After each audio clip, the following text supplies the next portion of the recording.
Un deuil national de 7 jours décrété en Turquie après le violent séisme qui a secoué le sud-est du pays ainsi que le nord de la Syrie. Oui, le bilan reste donc provisoire ce soir. Plus de 2600 morts. Un deuxième tremblement de terre a été enregistré à une centaine de kilomètres du premier. Rémi Trio, vous êtes l'envoyé spécial d'Europe 1. Vous venez d'arriver dans le secteur d'Adana, dans le sud-est de la Turquie, à quelques centaines de kilomètres de l'épicentre. Oui, et dans cette ville d'Adana, je me trouve dans un quartier résidentiel de grandes barres d'immeubles. Et face à moi, les décombres de l'un de ces bâtiments de 14 étages qui s'est effondré la nuit dernière au moment de la première secousse. Ici, les secouristes sont toujours à pied d'œuvre. Ils continuent leur recherche éclairée par la lumière des projecteurs. L'on voit aussi des militaires qui supervisent ces opérations et des policiers. Il y a des engins de chantier. Et ces hommes, avec ces gilets orange ou jaunes, casqués et qui continuent les recherches aux lampes torches. Malheureusement, ce sont surtout des corps qu'ils tirent de ces décombres. On compte plus d'une vingtaine de morts sur cet immeuble pour seulement 4 survivants. Tous les habitants du quartier, les proches des familles disparues, se sont retrouvés dans un petit square à côté, juste à côté des ruines. Ils se réchauffent avec quelques braseros et prennent ces recherches et suivent ces recherches avec beaucoup d'attention et beaucoup de peur. La plupart, malheureusement, n'ont plus beaucoup d'espoir de revoir leurs proches en vie. Rémi Trio, envoyé spécial en Turquie, après donc ce terrible séisme dont je vous rappelle le bilan provisoire, plus de 2600 morts.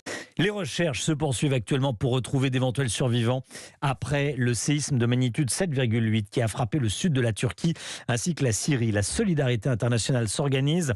Sur Twitter, Emmanuel Macron s'est dit prêt à apporter une aide d'urgence aux populations. L'Union européenne annonce l'envoi d'équipes de secours dans les zones sinistrées. Bonjour Alexandra Gégy. Bonjour. Sur place, le bilan humain ne cesse d'évoluer. Où en est-on à l'heure où l'on se parle ? Eh bien, pour l'instant, on parle de plus de 1400 morts et au moins 6400 blessés en Turquie et en Syrie. La Syrie qui se situe à seulement 60 km à vol d'oiseau du tremblement de terre. Il était 4h17 quand ce séisme de magnitude 7,8 frappe Pazarcık dans le sud-est de la Turquie. Au moins 2818 immeubles se sont effondrés. Et les images qui nous parviennent montrent de lourds dégâts, des villes entières en ruine, des hôpitaux détruits, des cris, des pleurs, des effondrements. Écoutez.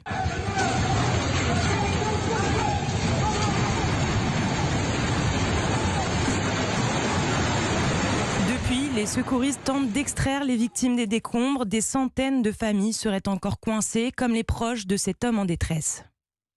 Il y a ma sœur et ses 3 enfants sous les décombres. Son mari, son beau-père et sa belle-mère y sont aussi. En ce moment, il y a 7 membres de notre famille sous les décombres. Ce séisme est le plus important de la région depuis le tremblement de terre du 17 août 1999. Il avait causé la mort de 17 000 personnes en Turquie. Merci beaucoup Alexandra. Et cette information qui tombe à l'instant, un nouveau séisme de magnitude 7,5 celui-ci, 7,8 cette nuit, 7,5 il y a quelques instants, a frappé le sud-est de la Turquie. Quelques heures donc après le tremblement de terre qui a tué plus de 1000 personnes dont on vous parlait à l'instant. Et depuis l'annonce de ce terrible tremblement de terre, les propositions d'aide affluent du monde entier. Oui, notamment de la France. Dès ce soir, Alexandra Gégy, des secouristes de la sécurité civile vont rejoindre la Turquie. Oui, 139 personnes au total, parmi elles des sapeurs-pompiers et des sapeurs-sauveteurs. Et en parallèle, des ONG françaises se préparent elles aussi à partir. C'est le cas de l'unité médicale de Secouristes sans frontières, dirigée par le docteur Roy.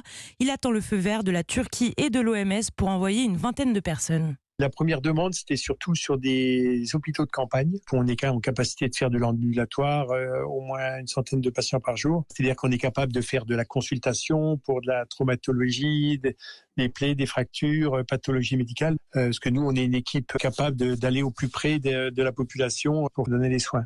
Au niveau européen, le mécanisme de protection civile a été déclenché. 10 États membres envoient leurs équipes de secouristes et de spécialistes de recherche en zone urbaine. Autre mécanisme activé par l'Union européenne, Copernicus, son système satellite d'urgence. Il cartographie avec précision les zones les plus touchées par les séismes pour guider rapidement les secours. Alexandra Gégy, l'Ukraine et la Russie annoncent aussi leur intention d'envoyer de l'aide. Et ce soir, l'Assemblée générale de l'ONU a observé une minute de silence en hommage aux victimes du séisme. Et nous